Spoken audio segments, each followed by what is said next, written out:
Hi, everybody. Welcome. This is Jill Hutton from Studio Potter, and today I'm with board member and artist Ashwini Bhatt, and I'm also with Jigna and Sanjay Jani from AKAR Gallery in Iowa City.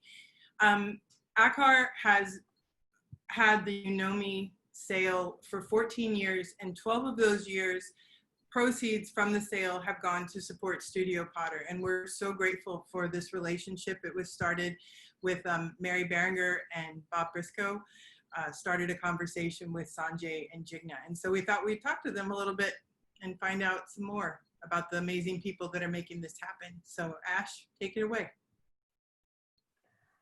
Hi, Jigna and Sanjay. My name is Ashwini Bhatt. I'm originally from Puttur, Karnataka, and now living in the Bay Area, Petaluma, California.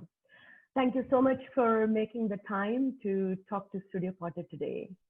You both come from a background in architecture. Notion of inner and outer space is most elemental in both architecture and ceramics. Your gallery's name is AKAR, which means shape or a form in Sanskrit. Would you like to tell us a little about how these two art disciplines came together for you? To me, to me, art and architecture is the same thing. The way we spell architecture for my office, we write A, R, and T of the architecture in capital, making sure that art is part of architecture, or architecture is art. And I think ceramics and architecture are exactly the same thing. We strive for the same thing. Something functional and something beautiful in one. To me, a good architecture or the right architecture is always a combination of function and art. And I think when we started the gallery, the whole idea was, I always thought as an architect anyway, that what we do is a little mysterious, because you go to a party and you introduce yourself, I'm an architect. In 2 minutes, somebody will introduce me saying, oh, he's an engineer.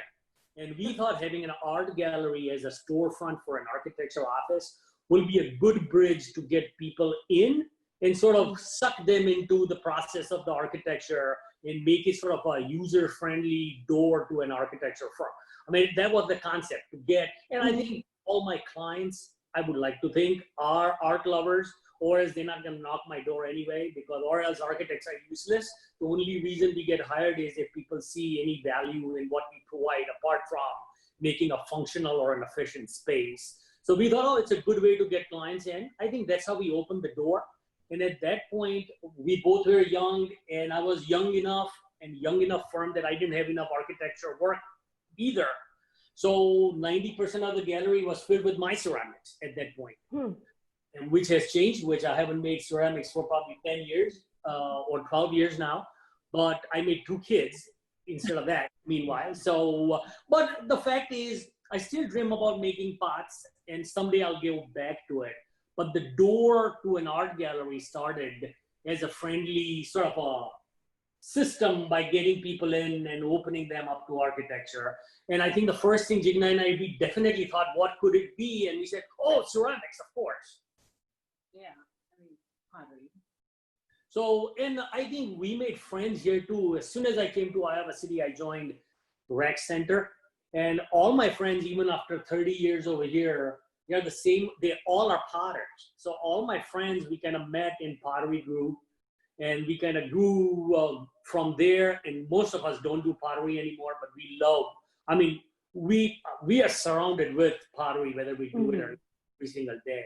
And I think this concept of gallery got successful enough, or more than we ever dreamed of, that we needed different shelter or a different place for both of us. And so that's when we changed our name. We're now ClayAKAR, which rhymes. The reason we picked that name was because it rhymes with Kalakar, and which is Kala means art. So yeah. Kalakar is artist. And we had to sort of make a choice that we are getting big enough that we need some clarity where one akar ends and the other starts.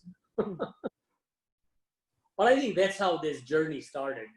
On Friday, you're launching the 14th You Know Me Invitational. The form of You Know Me, when I first discovered it, in some sense came closest to the traditional Indian kulhar teacups. I was curious if Unomi as a form had any specific resonance with you, and would you like to talk about how the specific Unomi Invitational began? Well, I think we, growing up, when we would travel as a family with my parents, go to Gujarat or to go to temples, there were always stalls for serving tea, and they would serve tea in those cups, kulhar we used to call them, or we still call them. They were bisqueware, so there was one-time use. I just loved the experience. I think the tea tasted different, just the smell of the clay. And I don't think it's intentional, but just the experience in life, that we remember that. And then when we started buying pots here from either Clary or Chuck, those are one of the first forms that we used to buy is a cup. Yes. We could afford them at that time. And it is something that everyone can approach. And what we love about the Unomi is it's a simple shape, a form that everybody uses every day. But it's art. Everyone is different and unique. And when you use it, you can think about how the artist thinks. You can feel it. And it's every artist has a different interpretation of that. So to me, yes, the form factor is small, but for me at least, I think it's one of the toughest things to do. It's like sitting on a chair. Chair has to be right, and it's the same way. Unomi has to just feel right in every way before you enjoy it. Or you find, when you go to kitchen, that's the one Unomi you don't like, you don't pick to drink. Or you are always gravitated to the one you like. And you probably cannot verbalize it why you like it, but I know that there are so many factors before it becomes your favorite Unomi. I know Jigna that she uses one Unomi so long, it becomes her favorite, and she says, oh, now I don't want to use it because what if I break it? And I think as a business too, because we remember being young, that we chose Unomi because it's an affordable thing for us to get into ceramics. And I think when we talked about how can we approach or broader our appeal to younger collectors, we thought, oh, let's do Unomis that will at least hopefully starts with an affordable price or a smaller unit where people don't feel like they're taking a new risk. And don't forget, when we started selling pots on web, it was a new experiment. So we were learning from the web as much as everybody else were. And we were also learning how to give that experience to the buyer. They're not going to be able to feel it. So people have used, Unomis or cups before. So we thought it's a familiar form that it might be successful for people to get into, even if they cannot hold it in their hands. Right. And of course, it was very popular from the very first show. It's a small commitment, but it's a big effort for an artist to send 5 cups. It takes a lot of work. Just as much it is for us to photograph and document it. I often think it's more of an effort for artists to send 5 cups, put it in a box, ship it, plan it. It's a lot of effort. Yeah. I moved to the US not so long ago in 2015.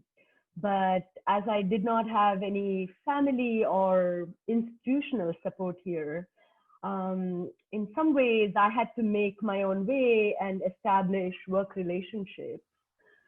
You support a lot of diverse voices through your gallery. At this critical and much needed time in history, would you like to add anything here from an immigrant's perspective? How do you give an answer without being political? Well, pottery is political in some sense. Yeah, no, I think, well, we are biased. We are immigrants. So what do I'm already biased to the journey of an immigrant. This whole country, if you really think about it, I have friends of every ethnicity. And if you ask them, where your grandfather was, and the chances are he was immigrant. Most of my friends, if you ask. So the whole country is full of immigrants. And we've lived here 30 years and we've had nothing but positive experiences.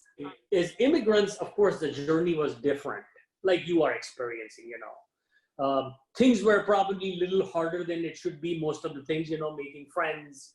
I mean, not tough, challenging, because when we started up our office too, architecture, we thought, oh, we are young, would anybody hire us? We are different, would anybody hire us? And the thing is, these questions, looking back, it never stopped us, or nobody asked us these questions. But I think we are in the right place too. Iowa City is a very open university environment, and our both experiences, if you think about it, they've been university based. I lived in Ann Arbor, then in San Luis Obispo, and then Iowa City, and they all have been university towns. So we've been lucky that way, that they tend to be, younger, more liberal, or open-minded people, ready to listen to other ideas. Thank you.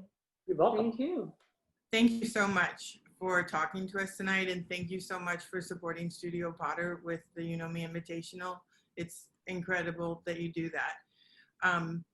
I want to remind everybody who's watching that in the summer fall 2014 issue, it's volume 24, number 2, it's still available in our archive. There's an interview with Sanjay and Jigna there that's still accessible. So if you want to know more about these amazing two people, you can find it there. Thanks, everybody. Thank you. Yeah. Hey, thank you.